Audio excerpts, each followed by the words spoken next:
Notre Père, nous voulons te confier ces instants. Nous voulons te demander de prendre le contrôle et que je sois juste un canal de transmission.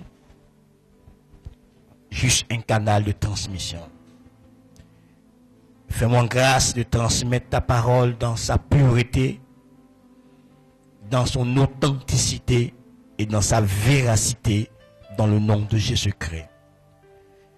Seigneur, donne-moi de dispenser fidèlement ta pensée, sans ajouter, sans retrancher. Aide-moi par le Saint-Esprit à enseigner fidèlement ta parole, à faire connaître à ton peuple ta vérité, qui les sanctifiera, qui les libérera, qui les guérira, qui leur montrera la voie à suivre. Instruis ton peuple ce matin.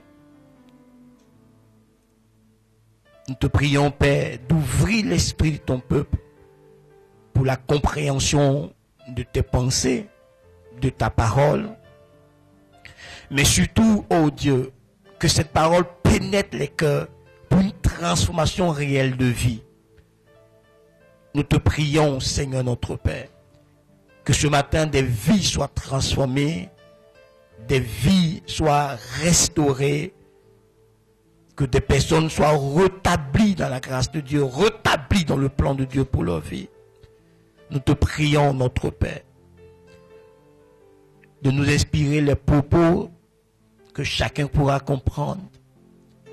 Merci d'agir, merci de faire du bien à ton peuple, merci de montrer la voie à ton peuple, merci de nous réprimander quand c'est nécessaire, merci de nous corriger quand il faut, au travers de cette parole.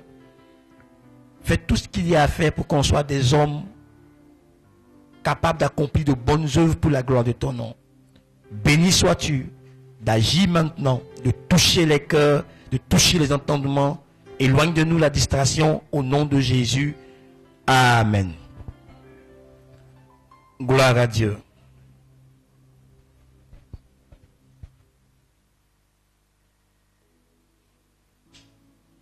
Il y avait deux fillettes, deux adolescentes dans un village. Elles étaient meilleures amies. Et chaque fois lors de leur conversation, celle qui s'appelait Awa dit, si je grandis, je ne sais pas ce que je vais faire. Je ne sais même pas pourquoi je vais à l'école. Je ne sais pas ce que je vais devenir. Et Fatou répondait à Awa qu'elle sait ce qu'elle va devenir. Si elle grandit, elle sera une commerçante internationale. Et elles ont grandi.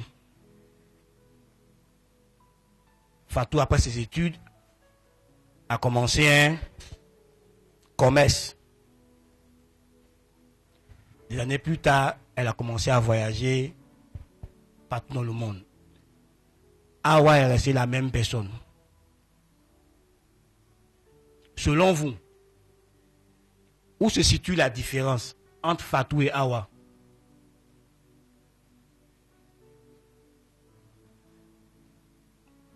Selon vous, qu'est-ce qui a fait la différence entre Fatou et Awa? Oui. Il y a une qui n'avait pas rêve. Il n'avait pas de vision. Et il y a une qui avait une vision. Awa a stagné, malgré que les années se sont écoulées, malgré qu'elle prenait de l'âge physiquement, mais elle est restée la même. Ses conditions de vie n'ont pas évolué parce qu'elle n'avait aucune vision de vie. Fatou a excellé parce qu'elle avait une vision de vie. Et ce matin, je voudrais réveiller la conscience du peuple de Dieu sur cette chose très importante qui est la vision de vie. Beaucoup de parents n'ont pas pris le temps d'éduquer leurs enfants pour que dès le bas âge, l'enfant ait une vision de vie. Il y a tellement d'enfants avec qui j'échange. Pourquoi tu vas à l'école? Il dit, papa dit d'aller à l'école. Donc il va à l'école parce que papa ne pas l'a mis à l'école. Il n'a aucun but, aucun rêve pour lequel il étudie. Il va juste parce que ses parents ont payé ses cours. Ben ses parents lui ont dit que c'est bon d'aller à l'école. Donc il va à l'école. Un enfant qui est en seconde, qui est en première, qui est en terminale, lui demande, après le bac, tu penses devenir quoi? Il dit, je ne sais pas. Donc il est allé à l'école sans rêve. Tu demandes à une jeune fille, si tu deviens grande, tu vas marier quel genre de personnes? Elle dit, elle ne sait pas. Ce que elle va trouver sur sa route, mais ce que tu vas envoyer, elle va prendre. Ça montre qu'elle n'a pas de vision de vie. Tu demandes à quelqu'un dans 5 ans, dans 10 ans, tu penses devenir quoi? Tu penses accomplir quoi? Il dit, ah, c'est que si on est là, dans la vie, on se bat, c'est que Dieu va vouloir là, on va arriver là-bas. Tu n'as pas de vision.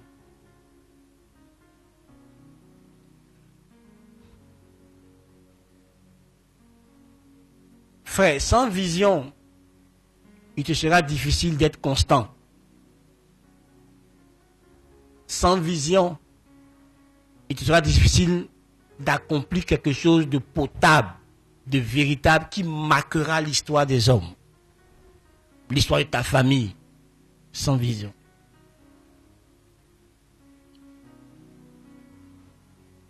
Dans toute la Bible, on parle de la vision.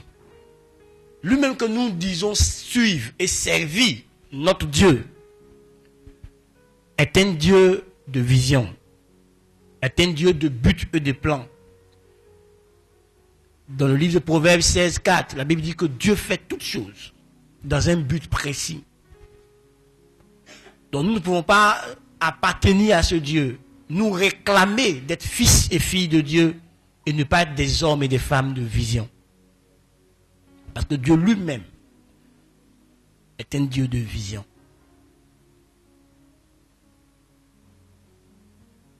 Et je veux que nous comprenions ce matin que sans poursuite de vision de vie, il n'y aura pas de progrès dans ta vie. Sans poursuite de vision de vie, il n'y aura pas de progrès dans ta vie. Vous savez, mon thème est sans poursuite de vision de vie, pas de progrès. Tu veux progresser, tu veux évoluer, mais il faut que tu saches que le point de départ, c'est ça. Avoir une vision de vie.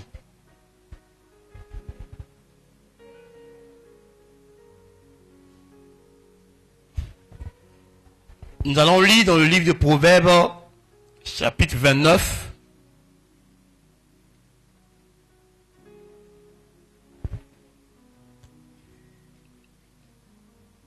Le verset 18. Proverbes chapitre 29, le verset 18. Certains l'ont déjà lu ce verset, certains l'ont médité, certains ont entendu prêcher dessus.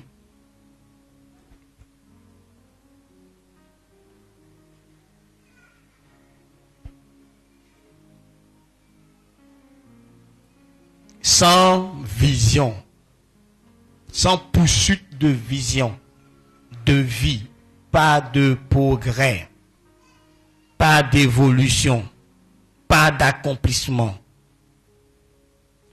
Vas-y. Nous lisons la parole de Dieu, Proverbes chapitre 19, le verset 18. Il est écrit: châtie ton fils. 29, 18. Toi, tu es où?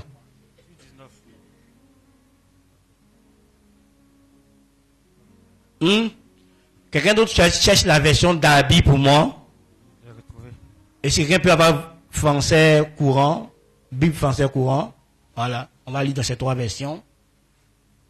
Oui, Proverbe 29. 29, 18. Verset 18. Verset 18 seul, pas à partir. Okay.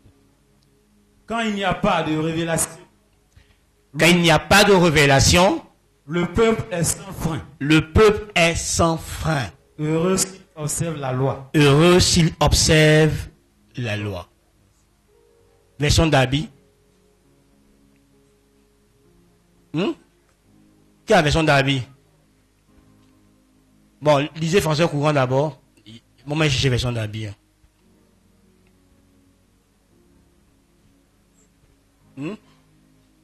Version d'Abi? Ok. Non, tiens. Je lis la parole de Dieu. Français courant. Lorsqu'il n'y a plus de vision d'avenir, un peuple vit dans le désordre. Heureux alors est l'homme qui obéit à la loi. Amen. Version d'Abi. Quand il n'y a point de vision, le peuple est sans frein. Mais bienheureux celui qui garde la loi. Veuillez vous asseoir.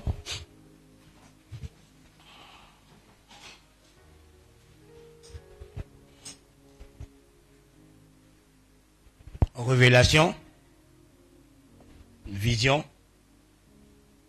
Quand tu étudies le mot hébreu traduit par révélation, il fait ressortir la vision. On peut mettre à la place aussi la prophétie. Donc sans prophétie, la prophétie ne parle jamais du passé. La prophétie parle de l'avenir. Donc sans prophétie, sans vision, sans révélation, le peuple est dans le désordre. Le peuple est dans le laisser-aller, sans vision, sans dévoilement du plan de Dieu pour un peuple ou pour un individu. La personne vit dans le désordre, dans l'indiscipline, dans le laisser-aller. Il court dans tous les sens. On le voit partout. Parce qu'il ne poursuit pas un but. Parce qu'il ne poursuit pas une vision.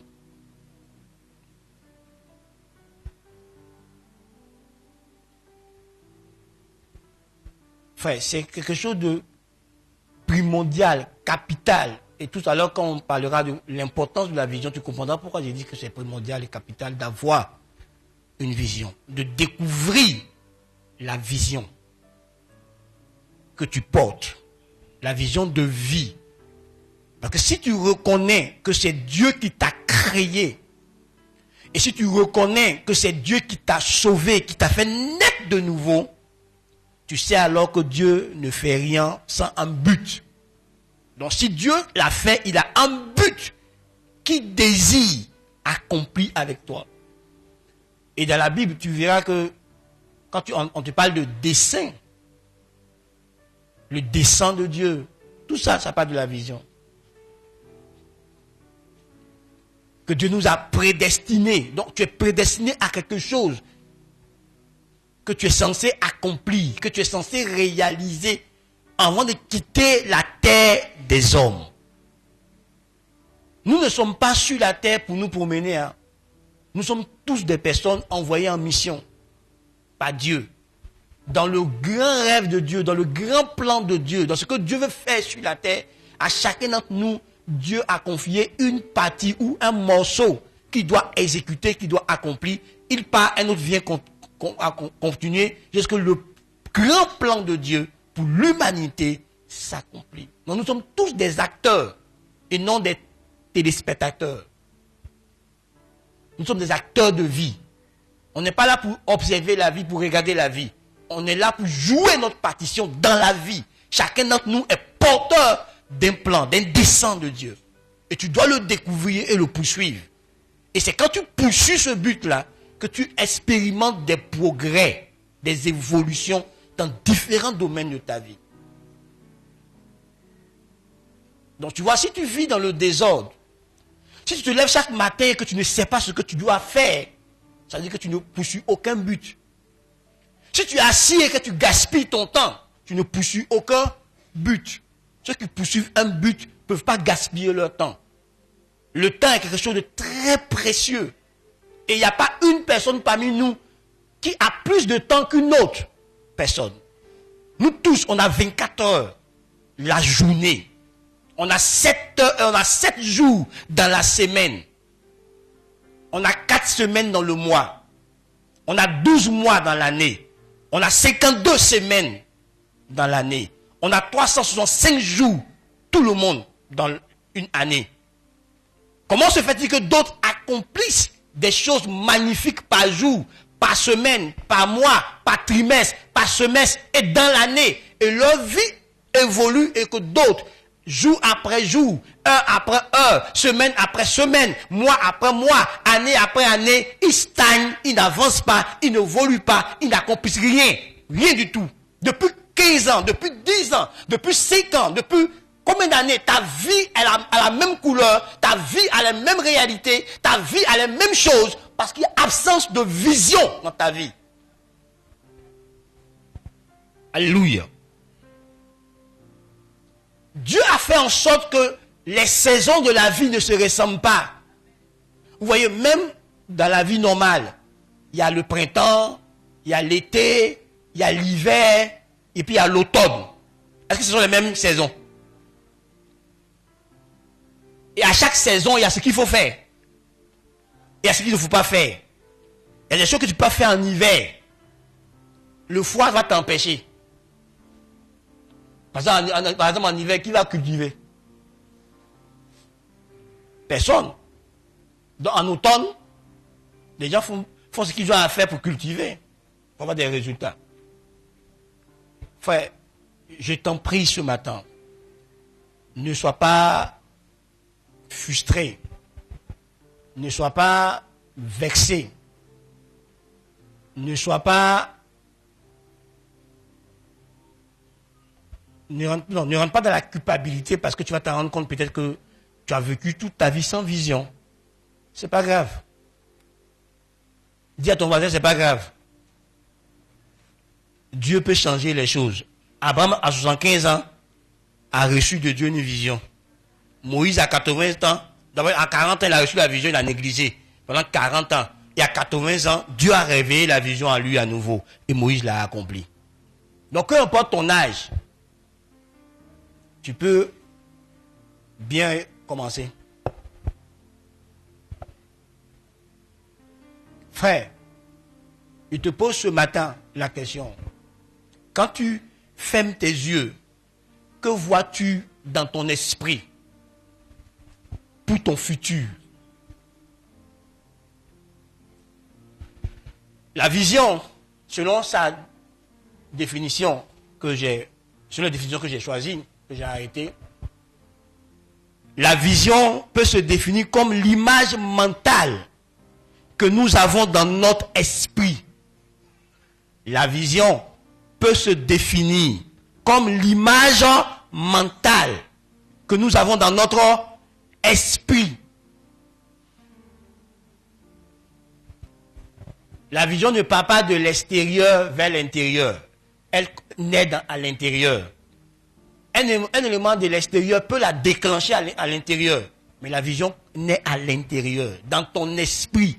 Quelle image mentale tu as par rapport à ton futur? Quelle est l'image mentale que tu as par rapport à ton futur? Par rapport au futur de ta famille, par rapport au futur de tes enfants, par rapport au futur de ta femme. Quelle image mentale? Quelle image que tu as à l'esprit, dans ton esprit?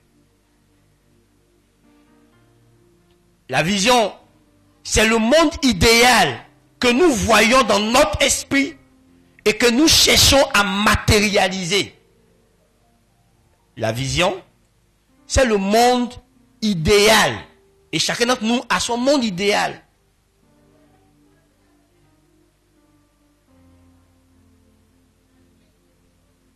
Qui cherche à matérialiser, qui cherche à rendre réel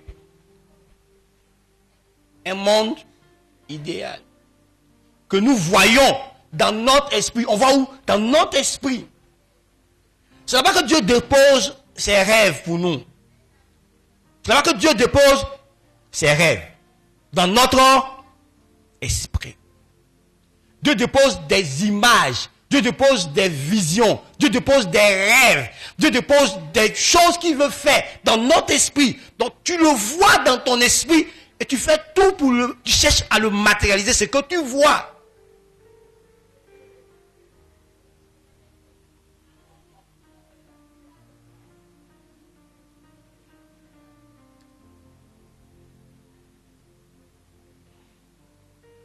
C'est le monde idéal que nous voyons dans notre esprit et que nous cherchons à matérialiser.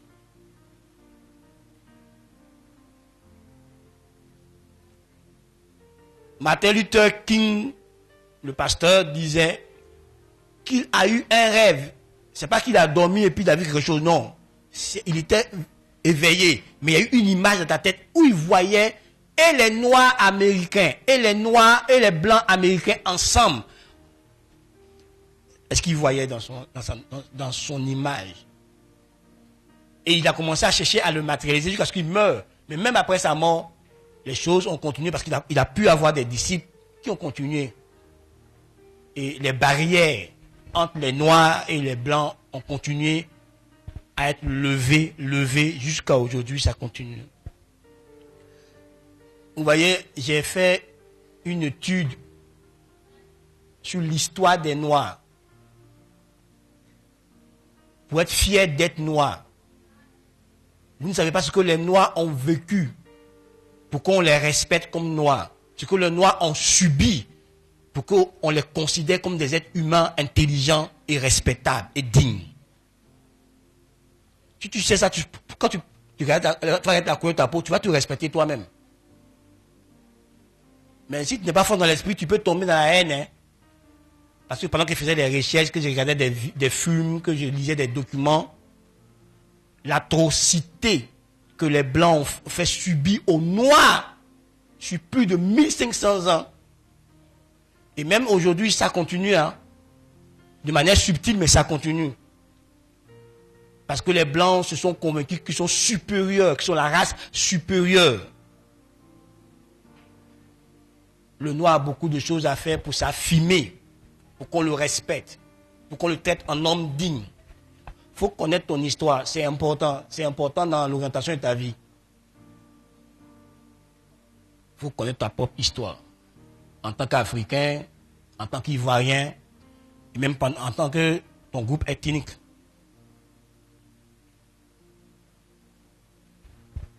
C'est une parenthèse. La vision, c'est le futur vu en avance.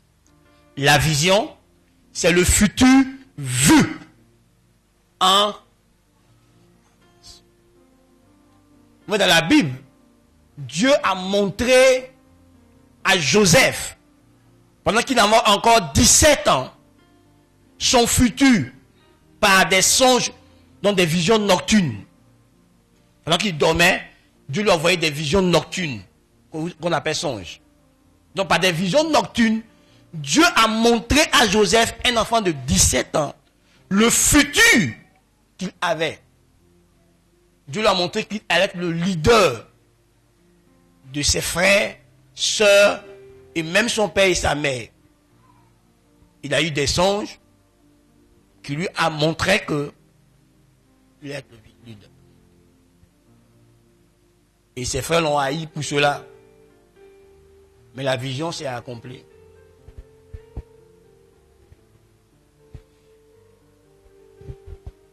Dieu a montré à Abraham, à 75 ans, Dieu se révèle à lui et dit à Abraham, je vais faire de toi un grand homme, une très grande nation, et une source de bénédiction pour toutes les familles de la terre, donc pour l'humanité. C'est la vision que Dieu donne à Abraham à 75 ans et il lui demande de quitter sa patrie pour que lui et Dieu ils marchent ensemble pour que la vision s'accomplisse. Gédéon était assis là, s'interrogeant sur beaucoup de choses. Et quand Dieu s'est révélé à lui, Dieu lui a montré la vision de vie qu'il a pour lui. Dieu l'a montré que Dieu l'a suscité pour libérer son peuple de l'oppression des Madianites, pour que son peuple soit libre. Frère, qu'est-ce que Dieu t'a montré dans ta communion avec lui pour ta vie? Frère, on ne vit pas juste parce qu'on est là pour vivre. Quelle est la vision de vie que tu es en train de poursuivre pour l'accomplir?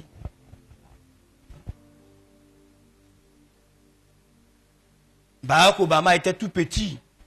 Selon l'histoire que j'ai lue, il avait 10 ans. Quand il a montré la Maison Blanche à sa grand-mère, et il a dit à sa grand-mère qu'un jour, lui, il sera assis à la Maison Blanche en tant que le président des États-Unis. Des années se sont écoulées et il est devenu président des États-Unis.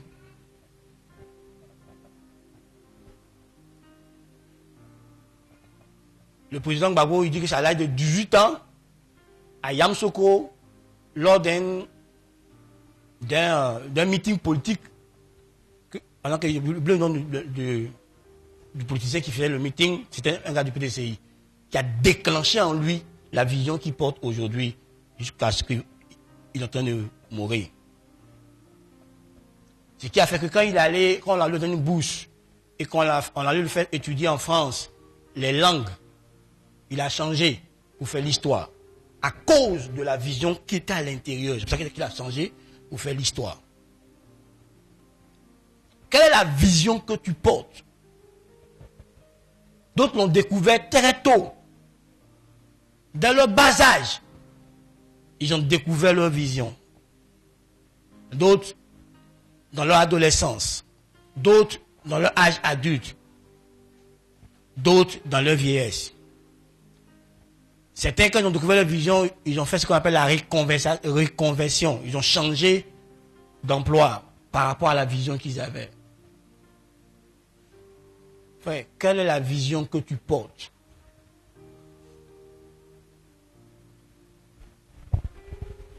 Quelle est la vision que tu portes? Quelle est l'image mentale de ta vie? Tu vois, il y a des gens, il y a longtemps, ils se voient dans sa villa, dans sa duplex, dans son esprit. Et il fait tout pour y arriver. D'autres voient que lui sera milliardaire, il va voyager, il va faire ça, il va accomplir ça, il sera philanthrope, il va aider les gens, il va aider les pauvres, il va aider les veuves, il va aider les orphelins, il va aider les gens qui souffrent. Et il écrit, hein. Un gars que je lis beaucoup ses livres et j'écoute beaucoup ses vidéos, le docteur Miles Monroe, explique comment à 12, 13 ans, il a commencé à écrire ce qu'il voulait devenir. Un conférencier de renommée mondiale. Ceci, il a écrit. Donc il a poursuivi ça. Et c'est par rapport à ses écrits, ce qu'il voulait devenir, qu'il a choisi ses études à l'université. Son orientation à l'université était liée à ce qu'il voulait devenir. Tous ses choix, même son épouse, il a choisi dans ce but de ce qu'il voulait devenir. Ses amis, ses partenaires, les gens qui choisissaient autour de lui, c'est dans le but de ce qu'il voulait devenir. Tu ne peux pas vouloir devenir un homme de prière et puis tu mets quelqu'un qui n'aime pas la prière dans ton cercle d'amitié. Tu ne peux pas devenir un homme qui compte sur Dieu, tu mets quelqu'un qui passe son temps à philosopher dans ta vie. Il va briser ta foi. Quelle est la vision que tu as? Un autre que j'écoute aussi ses vidéos, que j'écoute ses livres, le docteur Miles et le docteur John Maxwell, dit la même chose. Lui, il était fils de pasteur. Il est devenu pasteur. Mais son grand-père, le père de son père qui était pasteur aussi, l'a appelé lui et son petit frère. Et puis il a dit à Maxwell, je te vois devenir un pasteur de renom, formant d'autres pasteurs, formant d'autres leaders. Il a dit à son petit frère, je te vois devenir un homme d'affaires. Et il a orienté ses deux petits-enfants. Aujourd'hui, son petit frère est un homme d'affaires, un entrepreneur, un homme d'affaires réussi. Et lui, il était un pasteur, leader, qui forme des leaders. Il a créé des écoles, il a créé une structure qui forme des leaders politiques, leaders ecclésiastiques, leaders en entreprise mondialement. Mais qui a vu la vision? Son grand-père, qui était pasteur, a dit à ses petits-enfants, voici l'orientation divine pour vous. Et chacun a suivi l'orientation divine. Maxwell, parce qu'il dit que pour mieux comprendre les hommes, il a fait la psychologie. Après la psychologie, il a fait le leadership. Pour mieux comprendre les hommes et les orienter, les aider à développer le potentiel de leader qui est en eux. Frère, écoute-moi. Quelle vision tu portes? Quand tu fermes tes yeux, quand tu seras adulte, pour toi qui es encore jeune, qu'est-ce que tu penses que tu vas devenir? Où tu penses que tu seras? Qu'est-ce que tu veux faire?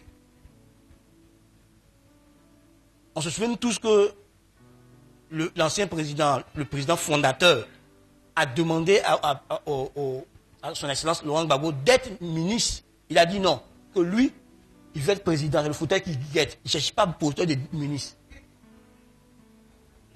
C'est la vision qu'il avait. Il a connu toutes sortes de souffrances, exil, toutes sortes de prisons, tout ça, pour la vision qu'il avait. Frère, c'est le père d'Usain Bolt, son père, qui a regardé son fils qui jouait le cricket et qui faisait l'athlétisme, les deux ensemble.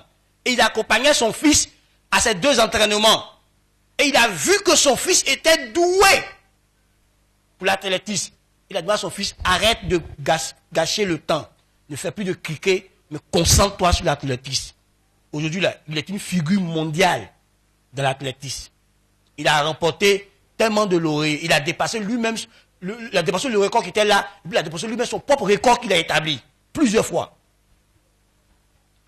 C'est le père de Serena Williams et Venus Williams qui s'est rendu compte que ses filles étaient douées pour le tennis. À une époque où on n'acceptait même pas les noirs dans le tennis pour dire encore des femmes.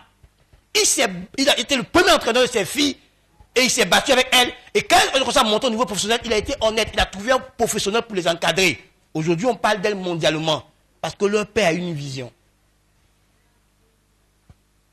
Enfin, quand il y a ton enfant, quelle est l'image mentale que tu projettes sur ton enfant?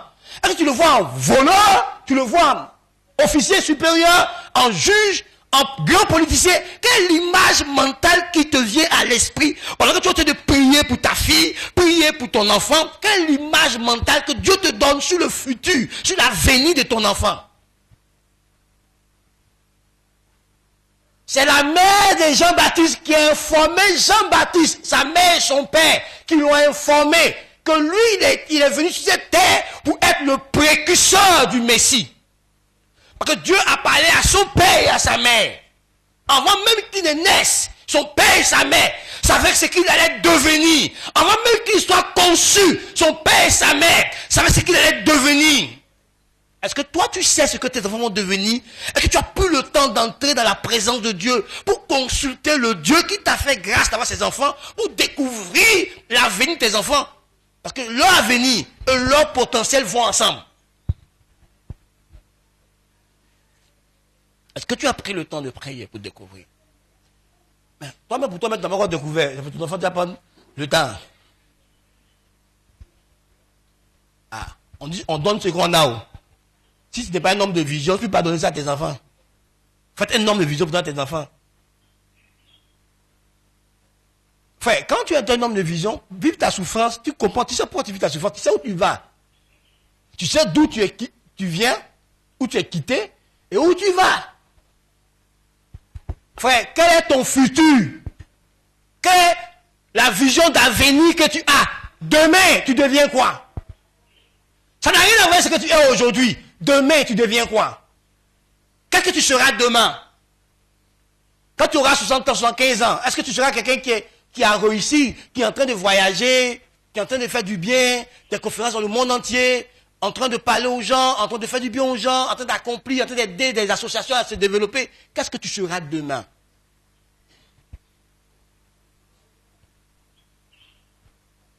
Ou même toi, tu as la vision d'être sorcier pour détruire la vie des gens. Pour empêcher les gens de réussir. Quelle est ta vision? Si tu ne veux pas te devenir quelqu'un d'amer et d'aigri et d'en vouloir tout le monde, parce que les gens de ta promotion ont réussi, tu as commencé à dire que ton pauvre ami qui a souffert pour réussir, c'est Babadji, c'est fétiche, c'est dans le culte, c'est un magicien, c'est un mystique. Parce que toi, tu n'as pas fait ce qu'il fallait faire, et que lui, il a fait ce qu'il fallait faire, qu'il brille, et qu'il a de l'argent, donc c'est un mystique. Quelle est ta vision de vie? Ton mari et toi, quelle est votre vision de vie? Votre vision de couple, votre vision de famille? Quelle est la vision que votre famille suit? Quelle est la vision que votre couple suit?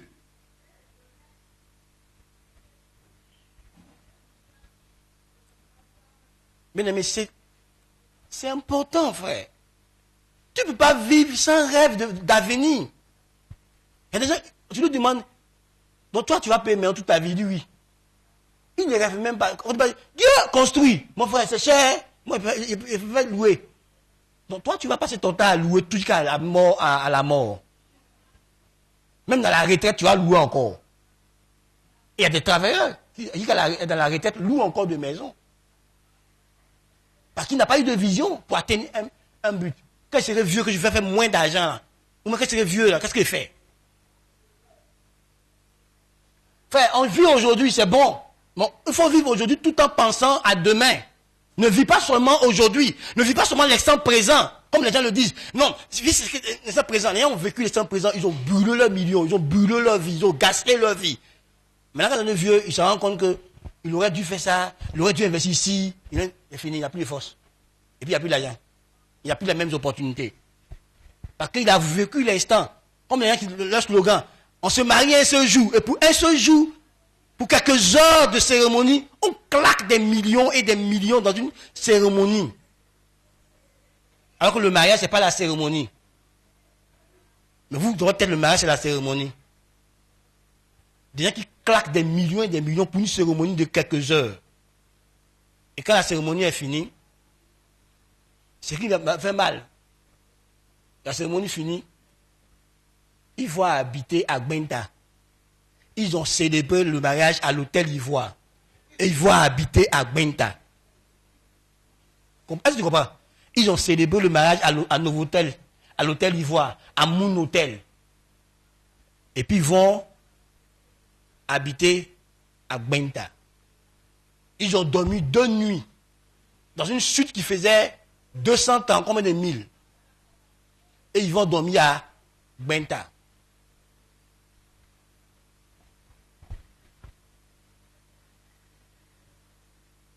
Peut-être qu'on s'est fait plaisir.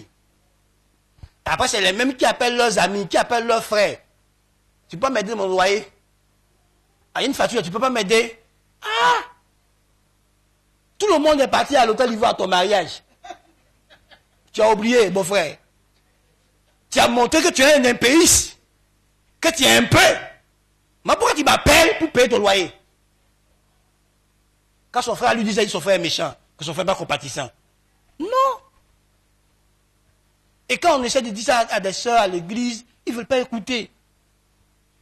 Vous voyez, pendant l'organisation de ton mariage, Dieu fait grâce, des gens t'apportent de l'argent, des amis à qui tu as fait du bien, les membres des familles qui veulent te montrer, qui t'aiment. On te donne de l'argent. Et toi, tu prends tout l'argent qu'on te donne. Tu finances un mariage de moins de 24 heures. Parce que si je dis 24 heures, ça me fait mal. De moins de 24 heures. Et puis après, même pour donner l'argent de pommade à ta femme, tu grattes ta tête.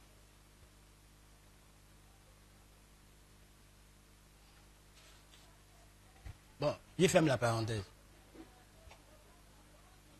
Là, je parle à ceux qui ne sont pas mariés. Hein. Nous, on a fait l'erreur là. Ne nous suivez pas les dents. Nous, on a fait l'erreur. Ne nous suivez pas les dents. Donc, il parle à ceux qui ne sont pas encore mariés là. Ça vous, il parle. Nous, on a fait cette erreur. Ne nous suivez pas dans l'erreur. Parce que regardez la société. Quand tu es petit, tu vois des gens qui prennent drogue, et puis le drogue les rend toko, dingo, tu veux fou. Et toi aussi, ma tête, tu prends drogue. C'est que tu as vu là, tu n'as pas compris. Alors tu reproduis le même schéma. Donc ne faites pas ce que nous on a fait. Soyez sages. Vous avez des projets de vie. Donc si on vous donne beaucoup d'argent pour votre mariage, asseyez-vous tous les deux. Vous voyez le peu que vous pouvez investir dans le mariage et puis l'autre peu que vous pouvez investir pour des projets de vie, pour que demain votre vie de couple soit encore plus réalisant. Ne mettez pas 5 millions, 6 millions, 10 millions dans un seul jour. Ça, c'est la dinguerie. Enfin, je te pose la question, depuis là tu ne me réponds pas, ça me dérange. Quel est ton futur? Tu vois pourquoi les filles a dit, il peut marier un homme qui ne fait rien? Parce qu'elle n'a pas de vision. Parce qu'elle a une vision, elle va transformer son mari. Si elle rêve que dans 10 ans, elle et sa famille seront dans une duplex, elle et sa famille, chaque vacances, ils vont visiter un pays pour connaître le pays, elle va communiquer ça à son mari. Elle va lui parler. Pourquoi Michelle Obama peut prendre un stagiaire qu'elle est en train de elle-même former en droit et puis elle le prend pour mari? C'est quoi il lui a dit? Une femme accomplie qui prend un gars qui est en train de chercher à s'accomplir. C'est quoi il lui a dit? C'est quoi il lui a montré? C'est quoi il lui a démontré? Et elle-même, quelle était sa vision de vie pour accepter s'associer à un tel homme? Parce qu'elle avait une vision. Et qu'elle a vu que sa vision et la vision de son type vont ensemble. Ils sont allés ensemble. Et ensemble, ils sont allés au sommet de l'État américain. Aujourd'hui, ensemble, ils parcourent le monde pour faire des conférences partout dans le monde. Parce qu'ils avaient une vision. Ta vision n'est pas déterminée par ta réalité actuelle. Ta vision est déterminée par le futur que Dieu a pour toi. Donc tu peux être poignant aujourd'hui. Pauvre même. Misérable. Et puis une vision que tu as peut transformer ton histoire de la pauvreté à la gloire financière. Parce que tu as une vision. Tu peux être celui que l'entreprise ne considère pas, on te méprise. Et puis parce que tu as une vision, un matin, il y a une situation qui s'est créée dans l'entreprise que c'est toi seul qui peux régler ça. Et quand tu règles ça, on change ta position automatiquement. Comment des gens sont devenus associés en affaires, associés dans les cabinets juridiques? Il est entré comme un simple employé. Comment il a fait pour terminer à devenir associé? Parce qu'il avait une vision qu'il est entré dans l'entreprise là. J'ai l'histoire d'un homme qui est entré dans une entreprise. Il était surdiplômé. Mais il est entré dans l'entreprise comme un simple agent. Et il a juré que lui, il va diriger l'entreprise quand il entrait. 10 ans après, il est devenu le PDG et non le directeur général de l'entreprise. Par son travail, il s'est fait remarquer. Par son travail, parce qu'il a sa vision. Les gens ont fini par voir le genre d'homme qu'il est et comment il est devenu incontournable pour l'entreprise. Donc l'entreprise ne peut pas prendre le risque de le perdre. On a vu ici, pendant des années, le Barça était prêt à faire monter le salaire de Lionel Messi pour ne pas le perdre. Mais pourquoi? Parce qu'il a fait en sorte d'être une pièce maîtresse de l'équipe. Quelqu'un d'incontournable. Vous ne voulez pas vous passer de moi. Il a fait en sorte que il ne peut pas se passer de lui. Mais s'il trouve un autre numéro 10, je n'étais pas sûr qu'il peut être à la taille du programme. Dis ce que tu veux, on n'est pas à garder. Frère, quelle est la vision que tu as pour l'avenir?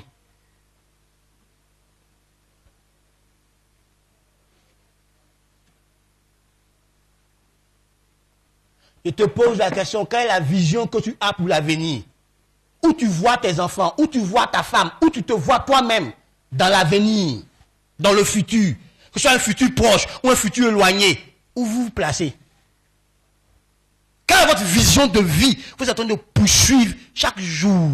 Chaque chose que vous faites vous rapproche de l'accomplissement de cette vision. Pourquoi la vision est si importante? Premièrement, c'est le point de départ d'une vie. Pourquoi elle est importante? C'est le point de départ, c'est le commencement. C'est le point de départ de la réussite. C'est le point de départ du succès. C'est le point de départ de la prospérité. C'est le point de départ pour l'accomplissement de grandes choses. C'est une vision. Si tu vois rien dans ton esprit, tu ne peux rien accomplir. C'est le point de départ. Frères et sœurs, c'est le point de départ.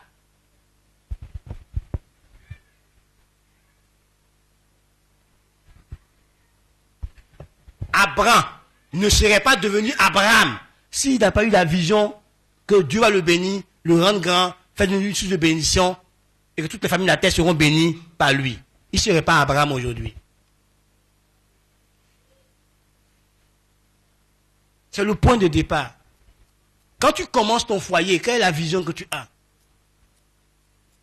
Dans quelle vision vous commencez votre foyer?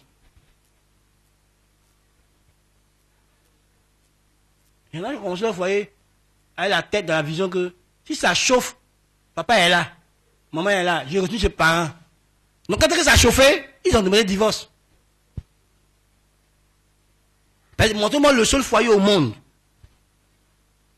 où il n'y a pas feu, où il n'y a pas de problème. Montrez-moi le seul foyer au monde. Tous les foyers, il y a des difficultés, il y a des crises de temps en autre, mais les gens gèrent leur crise pour avancer. Frère, quelle est ta vision de vie? C'est le point de départ. C'est là que la vie commence. C'est là que commence le succès. C'est là que commence la réussite. C'est là que commencent les grands accomplissements. Dans la vision. Donc si toi, quand tu fermes tes yeux, tu n'as aucune image de ton futur. Tu n'as aucune image des choses que tu vas accomplir. Tu n'as rien dans ton esprit. Mon frère, commence à pleurer. Parce que tu vas passer toute ta vie dans la souffrance jusqu'à la fin. Tu ne verras pas de changement, tu ne verras pas d'évolution. Parce que tu ne poursuis aucun but, tu ne poursuis aucun rêve. Rien. Tout vrai changement commence par là-bas, par la vision que tu as. Je suis pauvre. Et puis un matin, j'ai la vision de devenir riche. Je vais changer ma pauvreté en richesse. Mon état d'être en un autre état.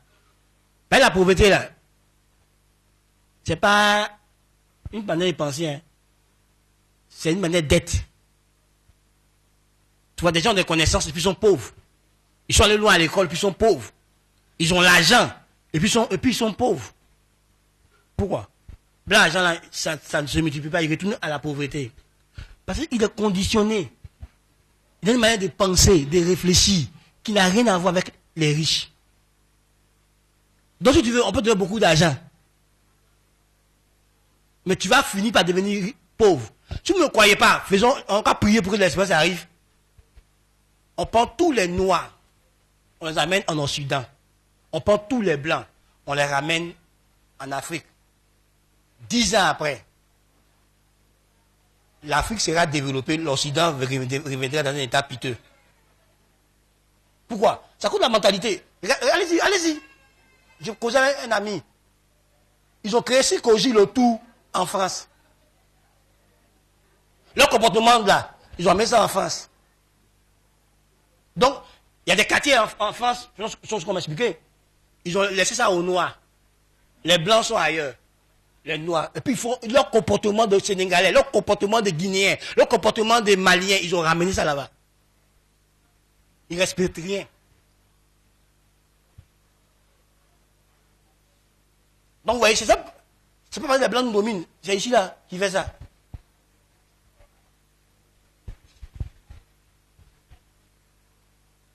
Nous tous, on attend l'État pour arranger l'environnement dans lequel on vit.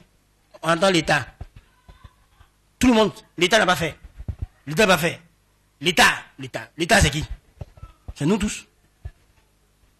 C'est pas les gouvernants seulement qu'on appelle l'État, c'est nous tous qui est l'État. Frère. Quand on apprend au village que tu as réussi, quand tu vas, on dit, tu peux aller à ma fille là, tu peux aller à mon fils là, tu peux aller ici. Ça, c'est la mentalité africaine. Un réussit et puis tout le monde s'accroche sur lui pour le sucer. Pourquoi on retourne tous à la case de départ? Regarde en Afrique. on cotise, funérailles 5 millions, funérailles 10 millions. Tu connais combien de parents, de familles qui ont cotisé pour aider leurs fils et leurs filles dans la famille, qui ont des diplômes élevés à monter des entreprises?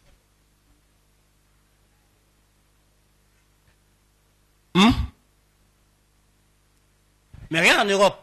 Il y a des familles entières qui gèrent une entreprise. Le DG, jusqu'à truc, ce sont les frères. Regarde même encore du vois même, dans les sphères des Arabes là, les Libanais, ils gèrent leurs entreprises en famille. Les Turcs font ça. Les Chinois font ça. Nous là, si tu t'es trompé que tu as pris ton frère dans ton entreprise là cool. Parce qu'il détourne l'argent. Quand tu parles tu peux mettre ton frère en prison. C'est ton frère, il faut laisser. Et puis on fait tout sortes de proverbes pour te donner, pour te calmer. Attends, ton âme, tu es dans la douleur. C'est ton frère. Donc tout le monde dit, bon, il peut faire travailler à l'étranger là si tu as musulman en prison. Frère, c'est un problème. C'est un problème. Même dans nos églises, regardez. Comment tu vois des frères, des sœurs qui sont au chômage, qui ont de gros diplômes, s'associer pour créer une entreprise? Non. Tout le monde est dans l'individualisme. Je veux, moi. Même dans l'église, c'est ce qu'on fait. Au niveau des pasteurs, même chose. Quand on crée l'association, c'est pour montrer qui porte Belluti, qui roule dans le temps. On ne s'entraide pas. Pour que l'église soit forte et puissante en Côte d'Ivoire. On ne s'entraîne pas. Non, les gens exploitent la division dans le sein de l'église contre l'église elle-même. Pourquoi? Parce qu'il y a absence de vision.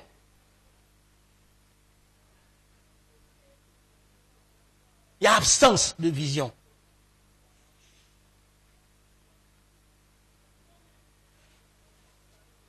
Frère, est-ce que Dieu te parle ce matin? Tu as marié ta femme, tu veux t'associer à elle. Pourquoi? Il y a absence de vision. La Bible dit que 2 valent mieux que 1. Le salaire qu'ils vont trouver là, ça sera plus grand. Mais vous êtes mariés, chacun fait pour lui, chacun fait pour lui. Comment vous serez fort en tant que couple? Pourtant Dieu vous a mis ensemble pour que vous soyez fort en tant que couple. 2 valent mieux que 1. Mais il y a des hommes qui sont convaincus qu'ils sont plus intelligents que leurs femmes.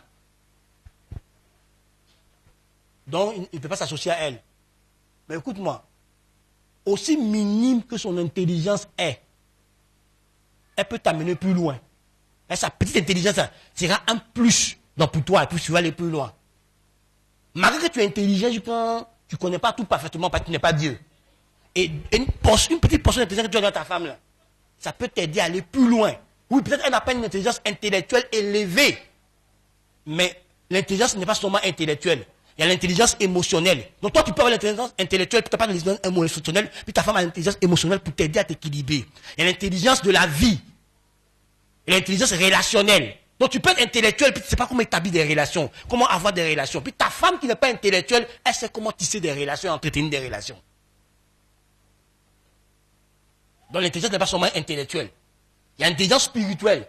Donc tu peux être intelligent intellectuellement, puis tu ne sais pas lire des choses spirituelles, pas comprendre des choses spirituelles. Puis ta femme qui n'est pas loin à l'école, là, elle lit des choses spirituelles, elle a une profondeur des choses spirituelles. Or, comme le spirituel contrôle la vie, si elle t'aide, tu peux aller loin. Mais quand on n'a pas de vision, et on ne sait pas, mais quand on n'a pas de vision, tu ne sais pas pourquoi tu as marié celui-là, pourquoi j'ai marié cette femme, pourquoi j'ai marié cet homme. Tu ne sais pas. Tu t'es marié par ce phénomène de mode. Donc, ce que Dieu t'a donné qui doit te faire avancer là, tu méprises, tu négliges, tu ne donnes pas à cette personne la place qu'il faut dans ta vie pour que tu évolues. Frère, écoute-moi. Il y a des frères en Christ et des sœurs en Christ qui ont la capacité de lire les saisons spirituelles, de comprendre des choses spirituelles que toi tu ne comprends pas. Ces frères-là peuvent venir te montrer quelque chose qui va te faire plus évoluer. Mais tu vois, quand Dieu te donne une église et que tu refuses de communier les membres de l'église, tu te prives de beaucoup de choses. Parce que dans la communion, l'un des secrets de la communion, la Bible dit c'est la vie et la bénédiction. La Bible dit quoi? Dans le psaume 133, il est doux et agréable des frères d'être ensemble. C'est là que Dieu répand la vie et la bénédiction. Dans la communion des frères, Dieu communique la vie, Dieu communique la bénédiction. Parce que chacun d'entre nous a une expérience que l'autre n'a pas. Il y a quelque chose qu'il a qui va t'enrichir, que toi tu n'as pas. Il a une compréhension de la vie, il a une expérience de la vie, il a une compétence de vie, il a un don que tu n'as pas, et que si tu es en contact avec lui, ça va te propulser. Mais quand tu n'as pas de vision, tu ne cherches pas à bâtir des relations saines. Enfin, quelqu'un a dit, Dieu donne la vision, mais pour l'accomplir, il faut plusieurs personnes.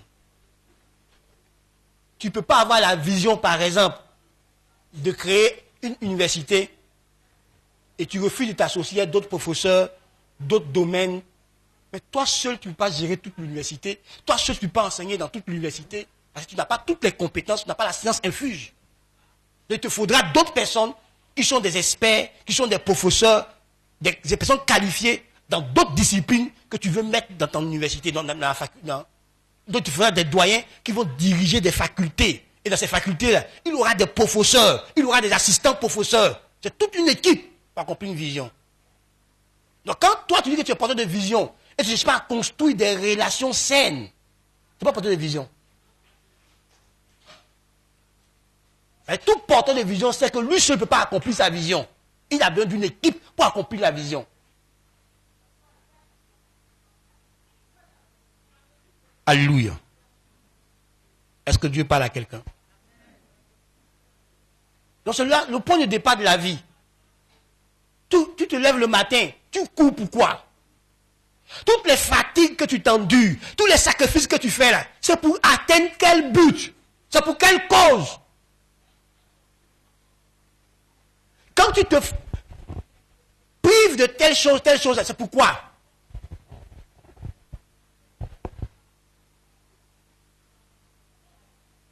On peut travailler toute sa vie sans atteindre sa vision.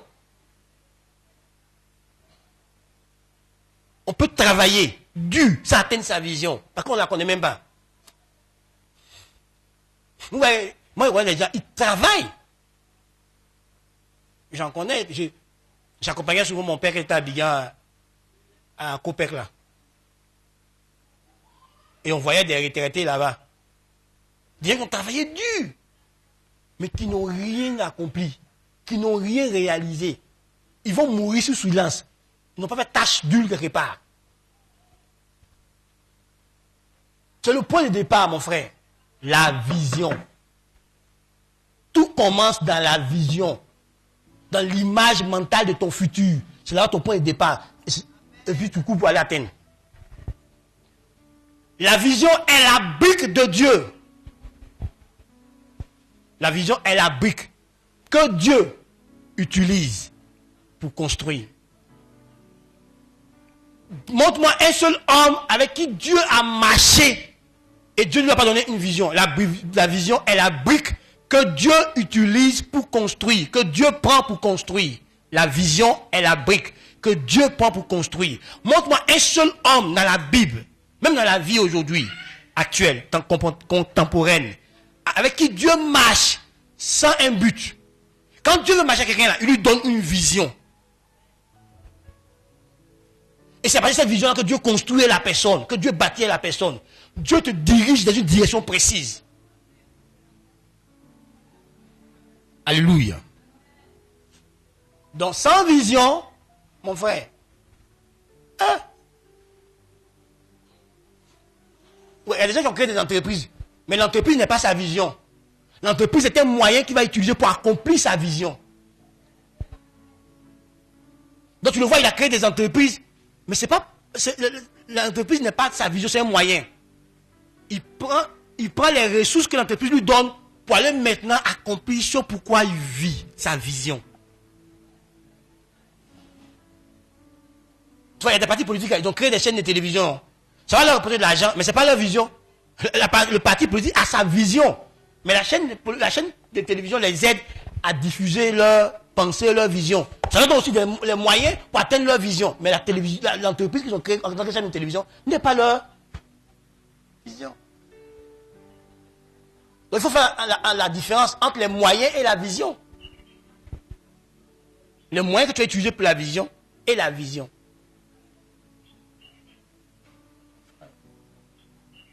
C'est la brique de Dieu, la brique que Dieu utilise pour construire, pour bâtir. C'est la vision.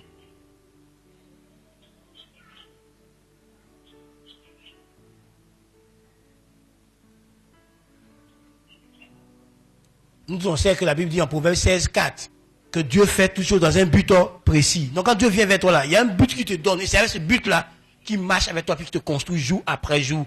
Lorsque ce but soit accompli. On a vu l'exemple d'Abraham, l'exemple de Joseph, l'exemple de la reine Esther. Tous ceux-là ont eu un but que Dieu leur a donné pour accomplir.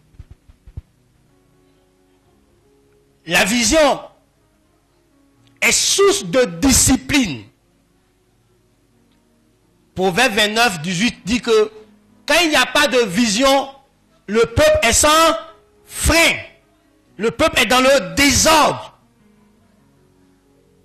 Le peuple est dans le laisser aller.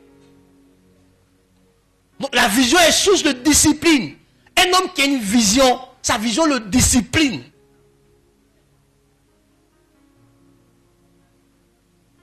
Il n'ira pas n'importe où.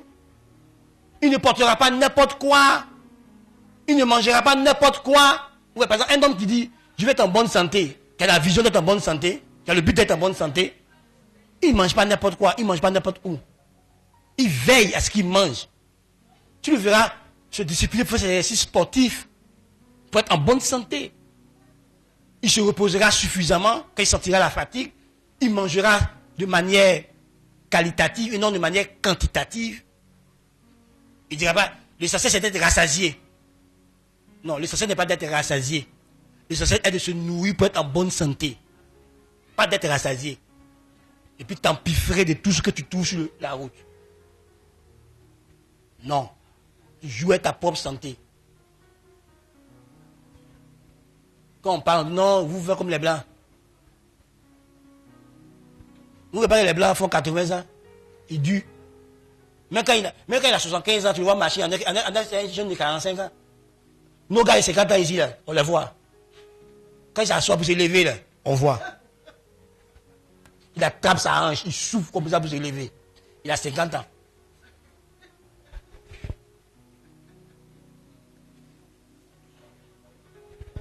Frère,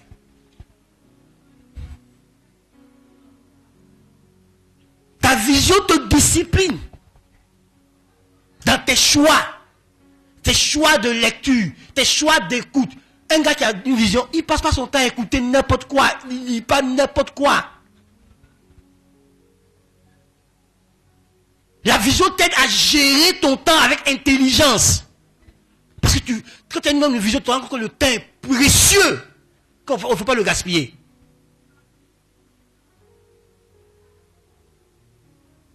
Donc ta vision, ça fait que tu gères tes journées. Tu gères tes jours de manière productive. Tu fais encore en sorte que chaque jour compte. Que chaque jour compte dans l'accomplissement de ta vision, dans la poursuite de ta vision. Chaque action que tu mènes est une action décidée, une action intelligente, une action durement réfléchie pour qu'elle t'aide à accomplir ta vision. Tu ne poses pas de date pour poser de date. Tu n'agis pas pour agir. Un homme de vision est toujours intentionnel. Il fait rien pour rien. Tout ce qu'il fait, c'est dans l'accomplissement de sa vision. Donc il poursuit sa vision. Donc il n'est pas dans l'improvisation. Il est dans la planification. Chaque acte qu'il pose doit le conduire, doit le mener vers la réalisation, vers l'accomplissement, vers la matérialisation de l'image qu'il a dans la tête. Il n'achète pas pour acheter. Il ne côtoie pas pour côtoyer. Frère, il y a des gens qui ne te défient pas. Il y a des gens qui ne vont pas t'aider dans ton milieu, dans ton environnement. Ils vont te détruire. Tu ne peux pas dire que toi tu rêves être millionnaire, tu ne cherches pas à marcher avec un millionnaire. Tu es toujours avec les pauvres. Frère, écoute-moi. Quand tu as dit que tu es trop cher, là, en réalité, au fait, la vraie chose qu'il te dit là, je n'ai pas l'argent pour ça. C'est tout. Donc, ce que lui dit est cher là, d'autres le payent sans même transpirer. Il ne sentit rien, ça ne fait même pas mal. Le gars rentre, il paye une bouteille de parfum à 300 000. Ça lui dit rien. Mais quand on t'entend que parfait 300 000 là, tu dis pourquoi? Il y a Aruna.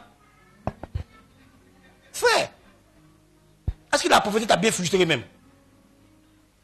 Le gars, il paie sa télévision, 500 000, il met dans son salon. Quand toi tu vas à la télévision, elle te plaît. Mais quand on dit ça fait 500 000, il dit quoi? Pourquoi? Moi aussi, ça ne regarde pas. C'est-à-dire que tu n'as rien dans ta poche. D'autres faut partir vers le bout toi là. D'autres payent ça, et puis c'est pas, ils ne se fâchent pas. Tu comprends? Si la pauvreté te frustre, cherche à devenir riche. Sors de là. Hein? Eh bien, ils sont en vacances aux Caraïbes. Bah, qui t'a empêché d'aller aux Caraïbes aussi? Eux, ils ont travaillé pour ça.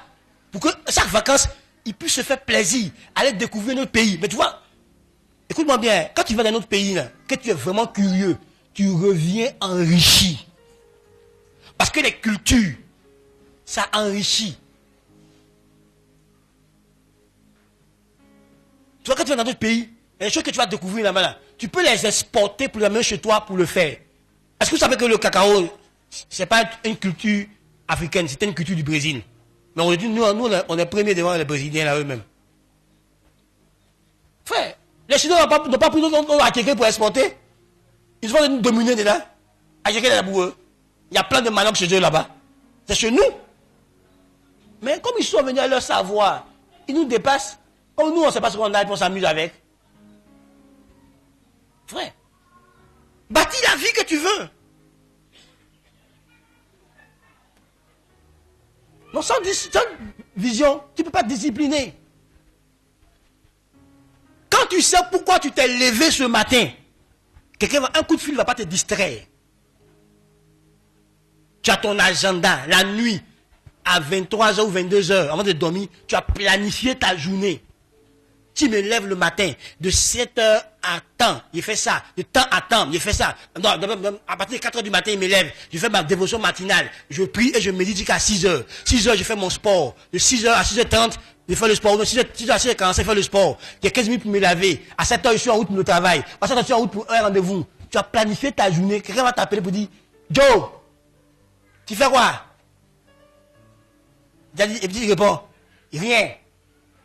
Tu ne peux pas dire ça. Tu dis non, je suis en route pour telle chose.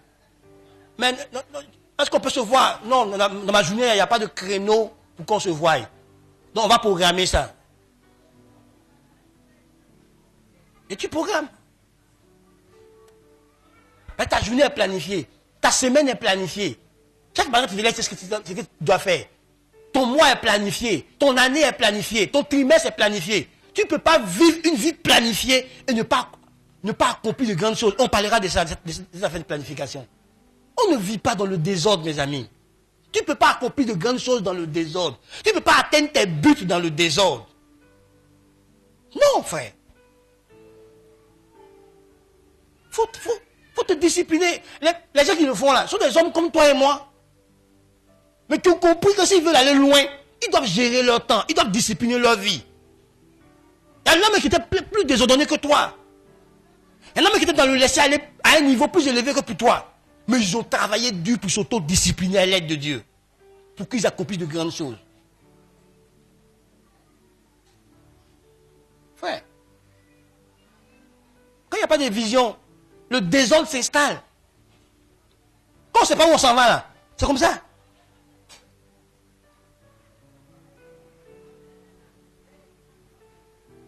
Ouais, dans le ministère par exemple, ceux que vous me remarquez, je ne marche pas avec les jeunes.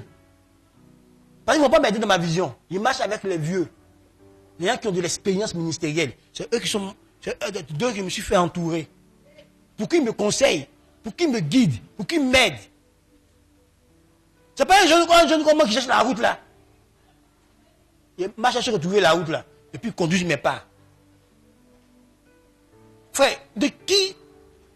Quels sont tes amis?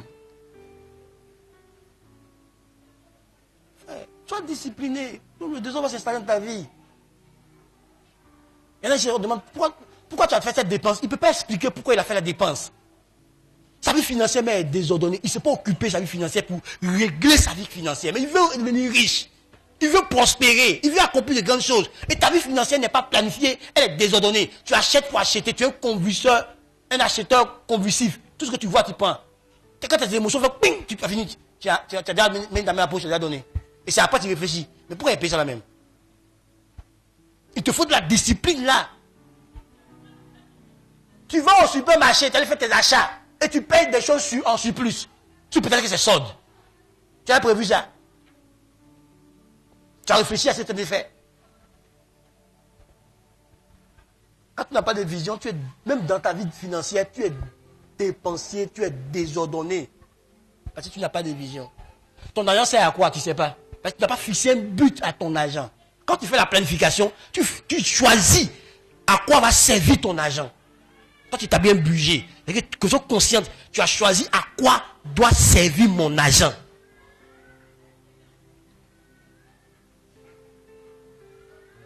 Frère, écoute-moi, l'argent ne contrôle personne. C'est un mensonge grossier de dire que l'argent contrôle les gens. Ce n'est pas l'argent qui contrôle les gens. L'argent en tant que matière n'a aucun pouvoir.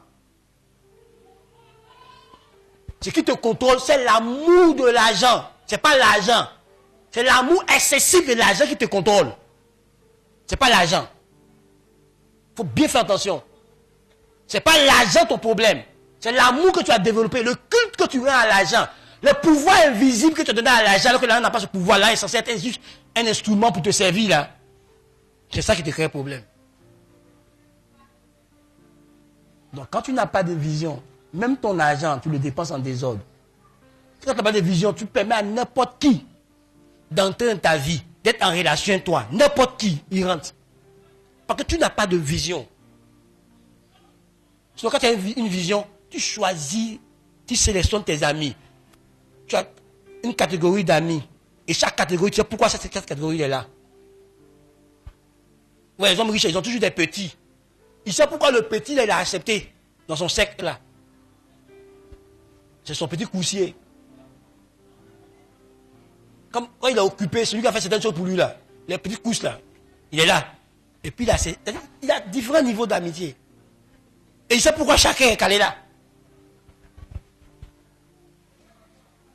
Nous là, si on te demande dessus là, il faut t'asseoir, puis il faut faire l'analyse de ton relationnel. Et puis dis pourquoi lui là est dans ta vie. Pourquoi lui là est dans ta vie. Pourquoi lui là est dans ta vie. Tu ne sauras pas quoi dire. Et tu ne sauras quoi dire. Tu ne sauras pas quoi dire. Pourquoi Henriette à ta camarade? Henriette. Bon, on t'a voisine au quartier là. C'est comme ça qu'on s'est pas disé. Et puis on est amis. Pourquoi Henri c'est mon camarade de classe. Donc on est camarade de classe. C'est comme ça qu'on s'est rapprochés. Tu as vu? C'est ça qu'on t'a dit. Mais tu ne sais pas pourquoi Henri est là. Pourquoi dans une classe de 30 personnes, une classe de 45 personnes, une classe de 60 personnes, tu as choisi Henri pour être celui avec qui tu marches et que tu as gardé l'amitié avec Henri sur des années. Pourquoi? Quelle est la raison qui t'a motivé à choisir Henri parmi les autres? Si tu n'aimes pas. Donc si tu ne sais pas, Henri ne pourra pas accomplir de ta vision pourquoi Dieu a permis qu'il soit là. J'enseignerai dessus les êtres destinés. Et les gens que Dieu met dans nos vies, ils sont là pour un but. Ils sont là pour quelque chose de précis.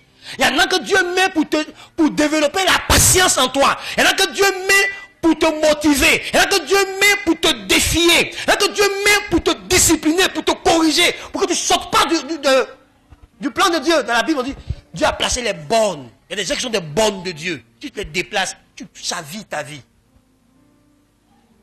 Il y en a qui sont échelles de Dieu pour toi. C'est-à-dire que leur présence te connecte au ciel. Mais quand tu les chasses de ta vie, tu les chasser. Rappelez-vous dans la Bible, quand Israël parlait contre Moïse, Moïse va dire à Dieu, Dieu dit, c'est pas contre lui, ils ont parlé, c'est contre qui? Contre Dieu. Donc Moïse représentait Dieu pour Israël. Il était la présence de Dieu au milieu d'Israël. Donc quand Moïse leur dit, quelque chose n'a pas de Dieu qui désobéisse, Dieu dit, c'est à lui qu'ils ont désobéi, c'est pas à Moïse. Mais ils ont vu Dieu. C'est Moïse le voyait. Donc chaque homme dans ta vie a sa raison d'être.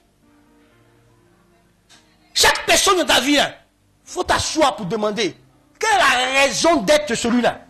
Si tu ne trouves pas de raison, arrange-toi. Sors le gars sorti là. C'est que c'est un intrus. Il ne devait pas être là. Tout le monde, tu dois trouver une raison. Pourquoi Dieu l'a introduit dans ta vie? Ça peut aller. La vision est très importante. Pourquoi? Parce que la foi est fortifiée par la vision. La foi, ta foi, là, elle est fortifiée par ta vision. On doit lire pour moi Hébreux 11, 27. La foi que tu as est fortifiée par ta vision.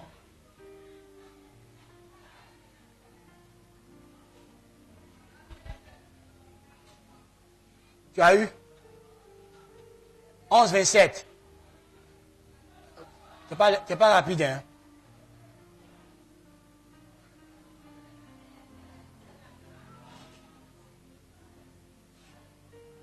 Hébreux 11, 27.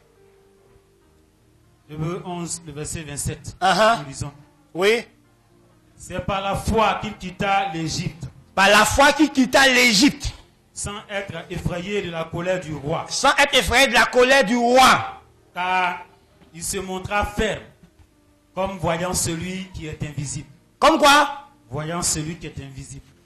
Comme quoi? Comme voyant celui qui est invisible. Ah. Donc pourquoi Moïse quitte l'Égypte? Parce qu'il voit celui qui est invisible. Pourquoi David affronte Goliath? Parce qu'il voit l'Éternel. Il a dit, l'Éternel peut me donner la victoire. L'Éternel peut me livrer ce Philistin. Il le voyait. Donc ta foi est fortifiée par ta vision. La Bible dit, la foi est une ferme assurance des choses qu'on espère. Ce que tu espères là, tu vois ça physiquement? Donc tu vois ça où? Dans ton mental.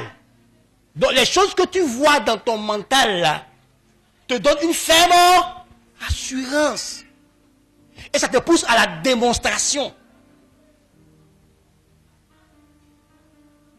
Donc tous les hommes de vision sont des hommes de foi.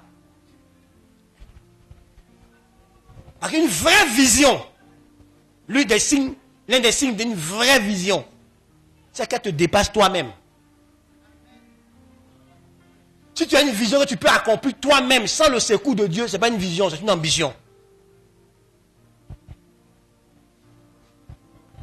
Si tu reçois de Dieu une vision, tu es obligé de compter sur Dieu pour accomplir la vision.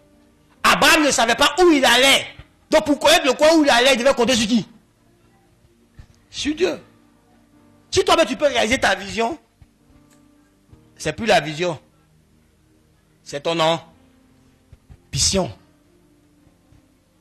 Une vision demande forcément que Dieu en soit le pilier. Une vision divine, une vraie vision. Si tu as une vraie vision de vie, forcément tu te rendras compte que je ne peux pas accomplir cette vision sans le secours, sans le soutien, sans la direction de Dieu. C'est impossible. Donc la vision fortifie notre foi. Et comme on parle de l'avenir, et que la seule personne qui sait de quoi demain est fait, c'est Dieu, tu es obligé de composer avec Dieu. Tu diras par la grâce de Dieu, je ferai ceci demain, je ferai ceci dans un temps proche. Par la grâce de Dieu, tu compteras sur Dieu. Bien-aimé, tu compteras sur Dieu.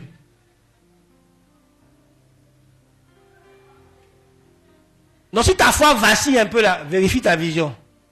Ben, ta vision, ça c'est fortifier ta foi. La vision est liée à l'onction.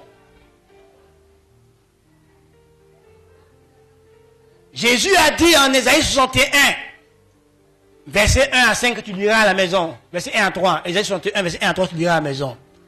L'Esprit du Seigneur est sur moi, car il m'a oint pour pour annoncer la bonne nouvelle aux pauvres, pour guérir les cœurs brisés, pour, etc.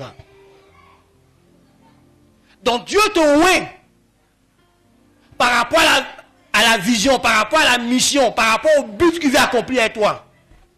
Il te oint pour ça. Quand il se révèle à Gédéon et qu'il finit de lui montrer son identité, il lui montre que Gédéon a une force avec laquelle il peut accomplir la vision. Donc Dieu te oint par rapport à ta vision. Donc si tu découvres ta vision, tu découvriras le type d'onction que tu as, la qualité de l'onction que tu as, la nature de l'onction que tu as. Donc découvre ta vision. C'est lié à ton onction.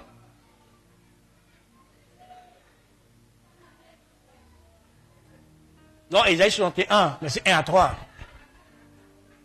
La vision fournit une direction claire.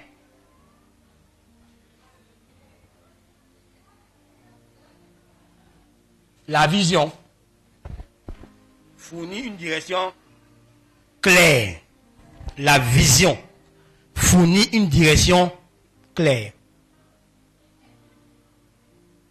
Actes des apôtres 26, 15 à 20. Actes des apôtres 26, 15 à 20. Que tu liras à la maison. Ça parle de quoi? Ça parle de l'apôtre Paul devant le roi Agrippa.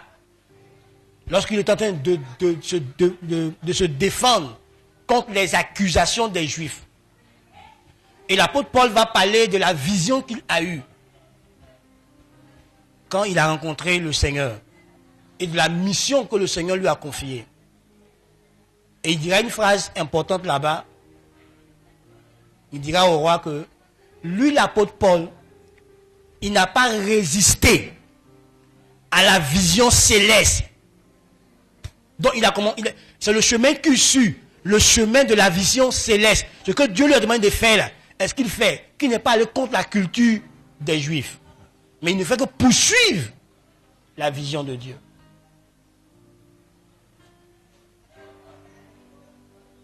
Donc ça lui a donné une direction claire. Paul savait qu'il devait aller vers les païens. Pierre savait qu'il devait aller vers les circoncis. Moïse savait où il devait aller. Jésus savait pourquoi il est venu sur la terre. Il n'a pas fait autre chose. Il avait une direction claire, une direction précise.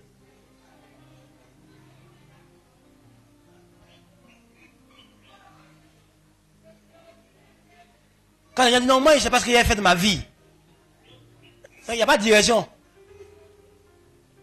Comment tu ne sais pas ce que tu as fait de ta vie? Ton créateur t'a créé pourquoi?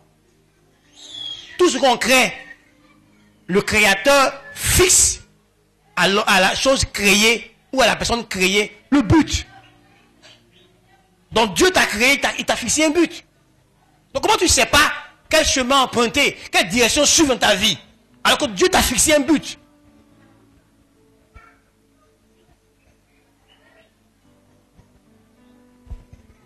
Mes amis, tu es censé être porté chaque jour par ta vision. C'est la vision qui fait l'homme. Ce n'est pas l'homme qui fait la vision. C'est la vision qui fait l'homme. C'est la vision qui te façonne. C'est la vision qui te montre ce que tu vas devenir. C'est la vision qui te montre ce que tu vas être. Ce n'est pas toi qui détermine la vision, mais c'est la vision qui te détermine. Tu deviendras l'homme que tu es à cause de la vision que tu portes.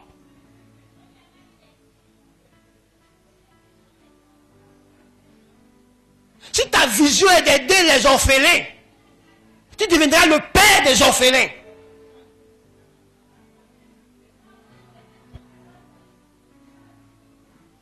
Tout ce qui va concerner les orphelins va te toucher. Mais ta vision est de faire du bien aux orphelins. Tu deviendras un père pour les orphelins.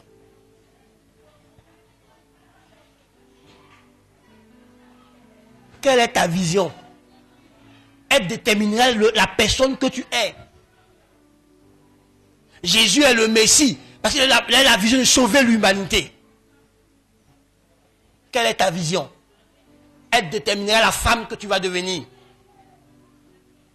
Elle déterminera le genre de personne que tu seras, la vision que tu portes dans ton cœur, dans ton être. Et que tu poursuis dans l'accomplissement. Elle te façonne, elle fait de toi ce que tu dois être.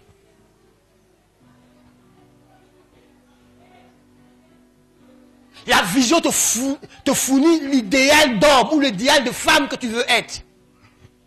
La vision te fournit ça.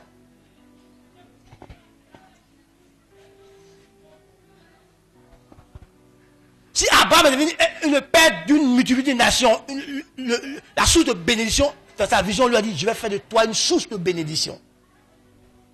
Il est devenu une source de bénédiction et toutes les familles de la terre sont bénies par lui.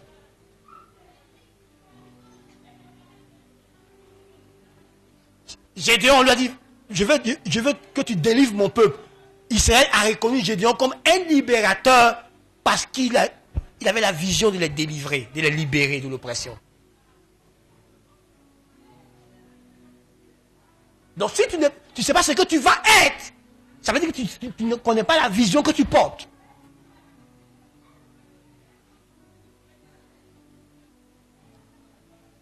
Parce que tu ne peux pas accomplir sans devenir la vision.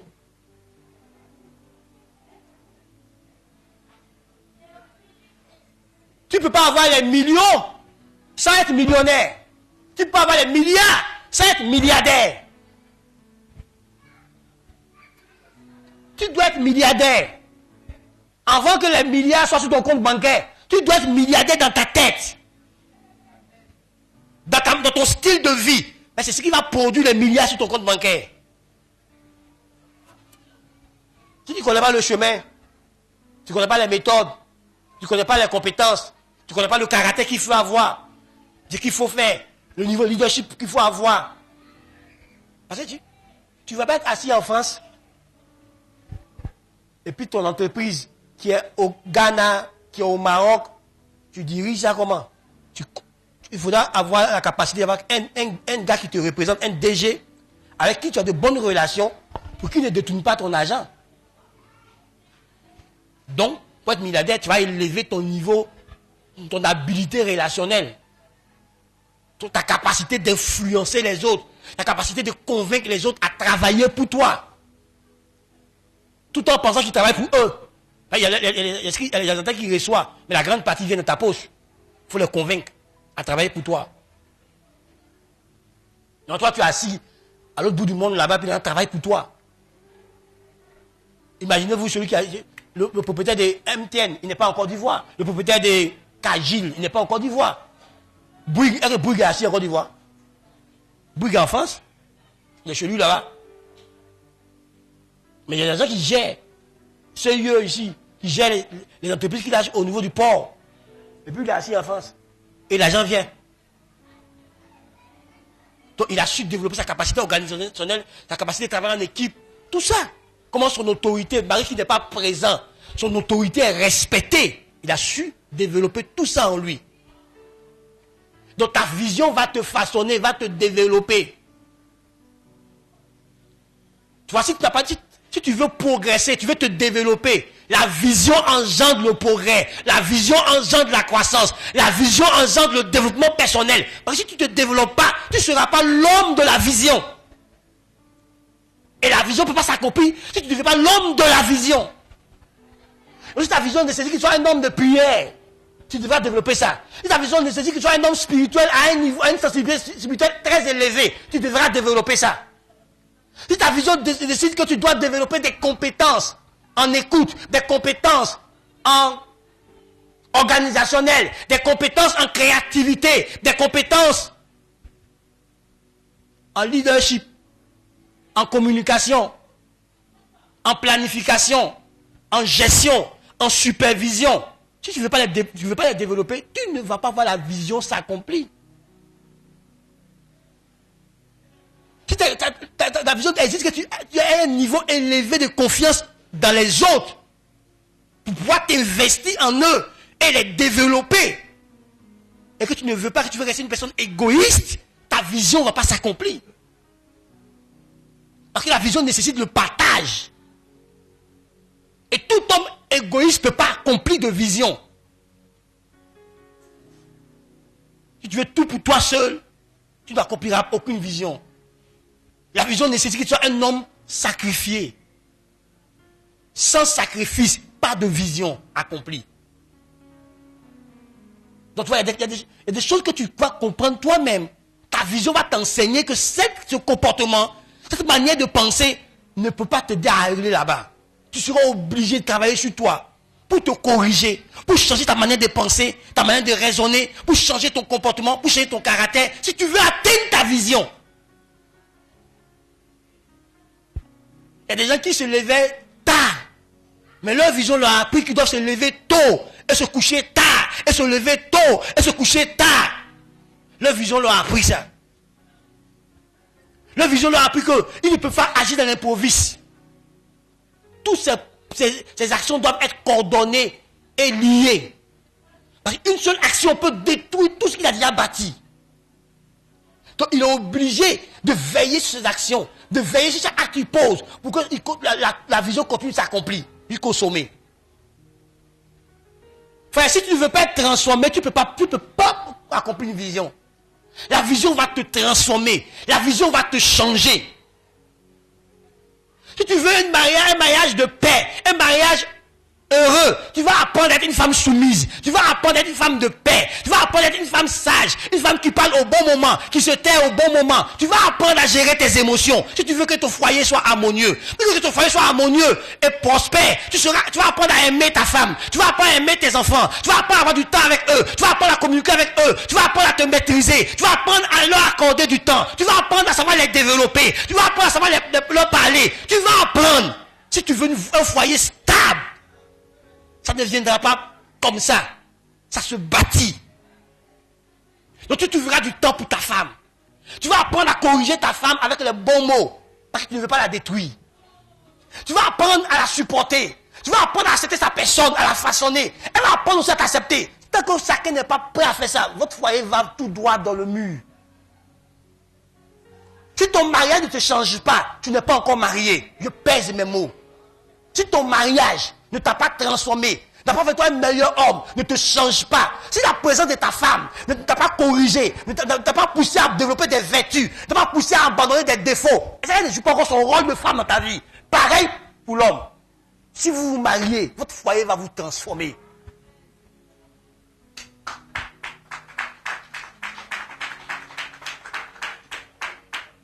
Donc si ton foyer ne te transforme pas, il faut te poser la question, est-ce que tu laisses à ton partenaire la place qu'il faut pour qu'il joue son rôle dans ta vie? Des femmes qui ont arrêté d'aller à l'école, quand l'homme est venu, c'est un homme qui aime étudier, il a poussé sa femme à étudier, il a poussé sa femme à reprendre le chemin de l'école, parce que c'est un homme qui veut ça. Il veut une femme intellectuelle, il t'a choisi. Mais comme il veut une femme intellectuelle, il va s'investir pour te rendre intellectuel, il va t'aider à lire, il va t'aider à faire ceci, parce que c'est la vision qu'il porte.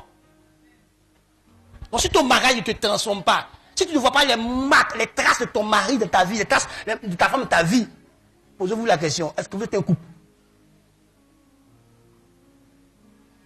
Ta vision doit te transformer. Ta vision doit te changer.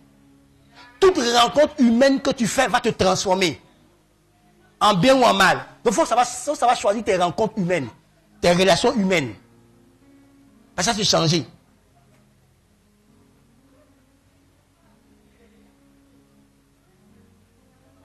Quelqu'un, il y a une de mes filles qui a une expression, quand quelqu'un a un comportement, elle dit papa, la personne là, elle a habité, hein. Elle a habité, hein. Ça veut dire qu'il y a des forces étrangères en elle, qui la conduit, qui la guide. Vous voyez, écoute-moi.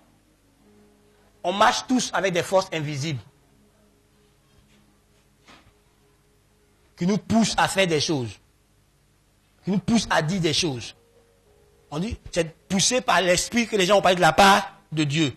Mais là, ils sont poussés par le diable. Jésus et puis Pierre. Pierre dit à Jésus, tu es le fils du Dieu vivant. Jésus dit que ça c'est mon père qui t'a poussé à dire ça. Jésus commence à expliquer sa vision.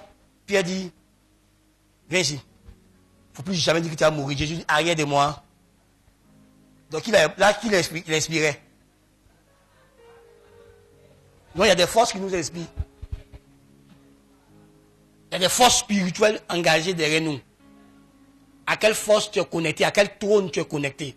À quel autel tu donnes adoration? C'est l'autel là qui te conduit. Quel est ton autel? L'adoration que tu fais là, est-ce qu'il te conduit?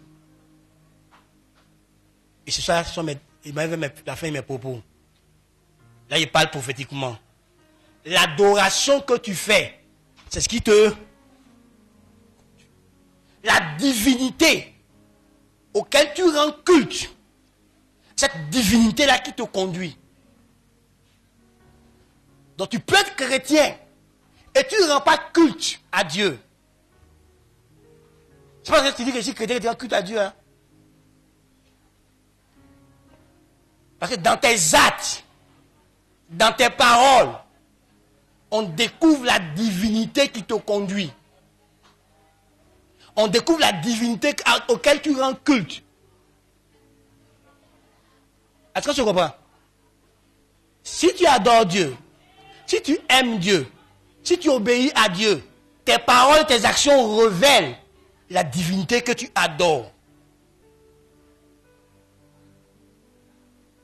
Donc regarde tes actes et tu sauras si tu es connecté vraiment au Saint-Esprit, ou tu es connecté à la chair, ou tu es connecté à une autre source démoniaque.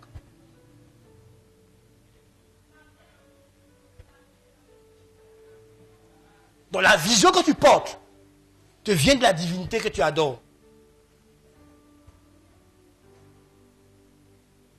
Donc quelle vision tu portes? Elle révèle ta divinité.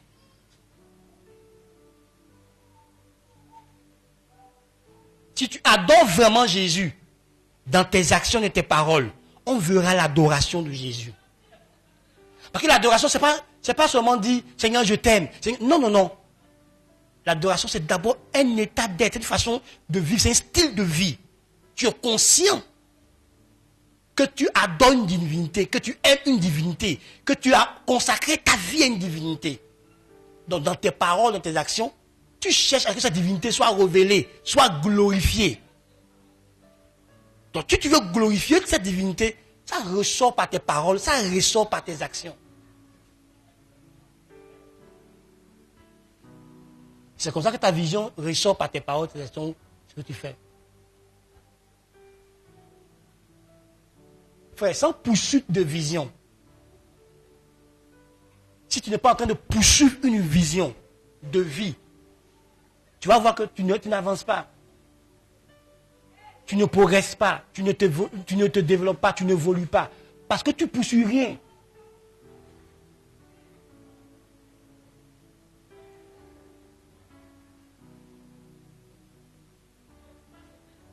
Parce que comment tu vas évaluer? C'est pas si tu connais le but que tu vas atteindre. Donc même quand tu as des succès, quand tu as des échecs, tu tires des leçons de tes échecs, tu avances.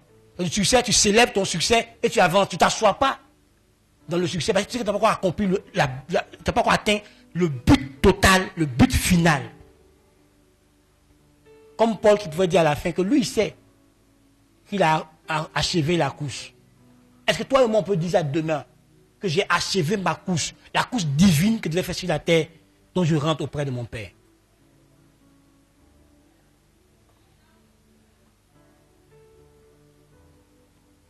Frère, je t'encourage. Si tu connais déjà ta vision, engage-toi, esprit, âme et corps, dans la poursuite, dans l'accomplissement de cette vision. Si tu ne la connais pas, cherche Dieu sérieusement pour que tu découvres la vision de vie que Dieu a pour toi. Car ton progrès, ta croissance, ton développement, tes accomplissements sont liés à ta vision de vie. Je prie que Dieu t'aide à comprendre.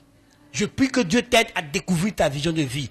Je prie que Dieu t'aide à accomplir cette vision quand tu l'auras découvert. Dans le nom de Jésus. Que Dieu nous bénisse.